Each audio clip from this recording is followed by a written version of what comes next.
Animals have coexisted with us humans, a rather infamous animal species ourselves, as long as we have been on this earth. Regardless of country or continent, every human society throughout history has formed a unique relationship with the animals around it.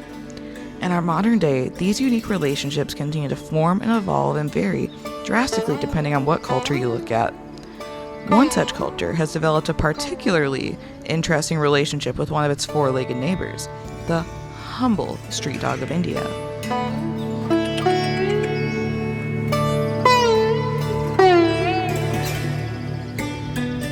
No matter what city you visit or road you turn onto, it's clear that there is no shortage of street dogs in India. In fact, India is home to millions of street dogs, with some estimates placing that number as high as 60 million street dogs. In Udaipur alone, there were as many as 25,000 street dogs as of 2025. Most of these dogs are Indian Pariah dogs, a breed native to India, but there has been an increase in foreign breeds on the streets as people adopt and abandon them. Why do you think India has so many street dogs? A dog usually gives birth to around 4 plus puppies in a stretch, and 50% of them they do not survive due to reasons like either they get killed or been run over by the vehicles. They are supposed to have the chunk of this Mother Earth like how we have. Siam Jain, a software engineer turned hotelier, owner of a Mawar Valley, and father to a beautiful Indian Pariah dog. He has been living in the hometown of Udaipur for a while now and has been taking care of animals and working for the betterment of the whole community, both humans and dogs alike. How would you describe Sundar's personality? Oh, she's very calm, extremely calm. She can eat 4 meals in a day of all 4 to 5 dogs. Sometimes there are people who are coming over and saying maybe Sundar is pregnant because she's this fat. Yeah, but again, she's extremely calm and smart as well. She knows a lot. Despite there being so many of us that love and care for these sweet dogs like Sanyam cares for Sundar, the ugly truth is that a lot of people are simply indifferent to them and view them as just another part of the city they live in, or even view them as a nuisance due to the sheer number of dogs. These feelings of indifference and annoyance often result in people neglecting to help dogs that are clearly in need, or in many cases, people taking the matter of population control into their own hands. Luckily, there are many people working to counteract these man-made atrocities so many dogs face. One of these very people is Shantanu, the founder of Go Nirvana Foundation and Millie Memorial Hospital in Jaipur. He told us the tragic story of the very dog that inspired the opening of the Millie Memorial Hospital and who the hospital itself is named after in her memory, Millie. Millie was a St. Bernard he had heard was abandoned on the streets and in very bad condition. After spending hours trying to get her to come with him, Millie finally relented and got in his car. He was able to find her a home to live in, and all seemed well. But it wasn't before long that he received a call that something was wrong with Millie. So after Google, I found she has a GBD, a very common in the large breed dog, and in GBD the mortality is only 7 to 8%. Dog never die if he'll get the proper treatment. So I started approaching the doctors in Jaipur. After 6, nothing was available. So there was only one NGO. They showed interest to saving her. But they demanded something which was not affordable to me, like you get the X-ray done. And last X-ray was closed at 5:30 and it was 6 o'clock. So I said, I don't mind, she will die on the operation table, but you please operate her. They said, no, I won't do anything without the X-ray. And she was in front of the NGO gate. I was sitting there. I was making multiple calls to get the help. But somehow at 10:30, she died. She died in my lap. I was looking to her. She was looking at me. And it was like a communication where she was complaining, okay, I trust you and you failed me. I know she was not saying that. But after that, 8 months was the sleepless night for me. It was haunted. Like, okay, somebody has believed me and I didn't help. So like, the pain was the pain become my another suffering. So somehow after collecting myself, I thought like I'm destroying myself, nothing else I'm doing. So I would say that pain has become a purpose. So one night I said, Millie, you died. I failed you, but I'll create something which nobody will. So I said, okay, I'll open a hospital which has no boundary. Only boundary is the compassion. You break the rule, you break the protocol, you break everything if it is a matter of compassion. Back in Udaipur, we spoke with another local hero who has dedicated her life to helping and protecting animals in need, Chandni.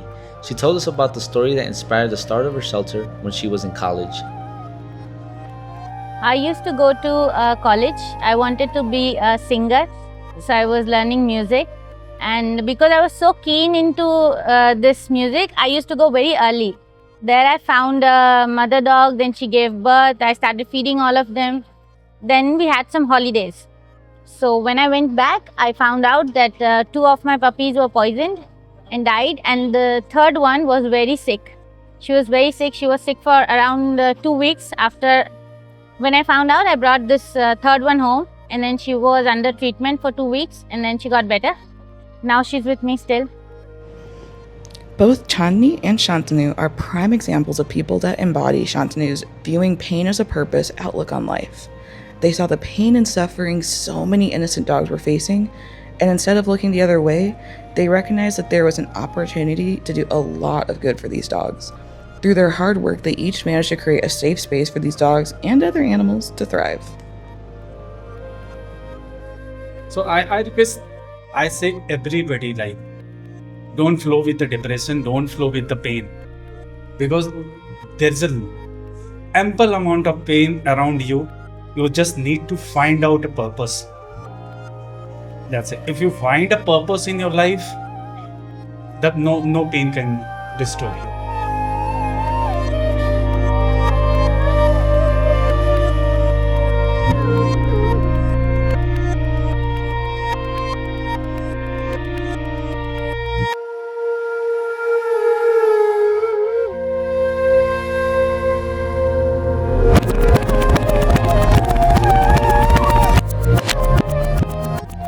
I never planned to build a shelter.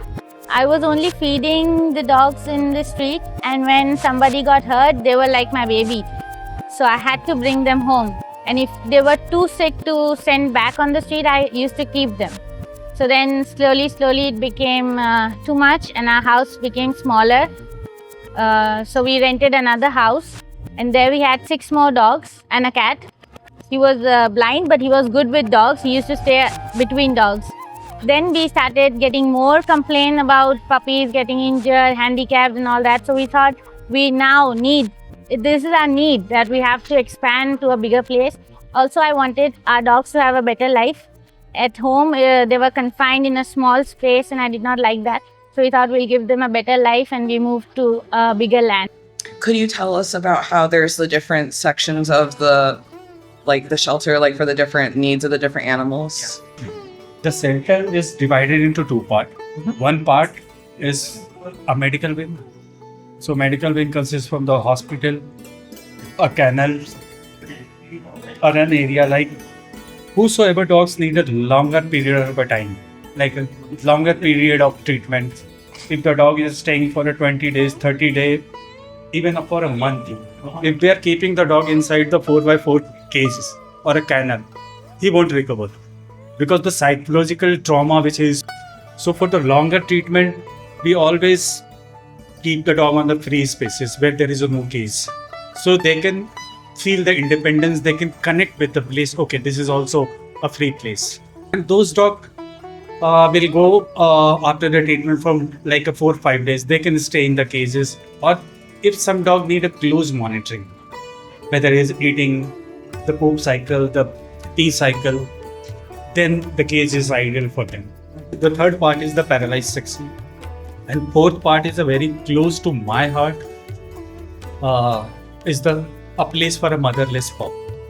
And why I said close to my heart? Because My mother died when I was 2 3 years old, and then my foster mother, when she passed away before 1 or 2 meeting, I asked, what can I do for you? She said, the way I treated you, you treat others.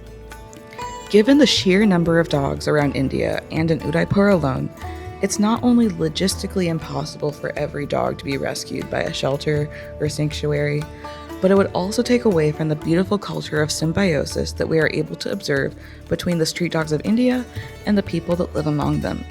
This is why people like Sanyam are equally as important, because they work to protect and serve the dogs close to them, and they show the major impact that any amount of love and time can make on these dogs' lives.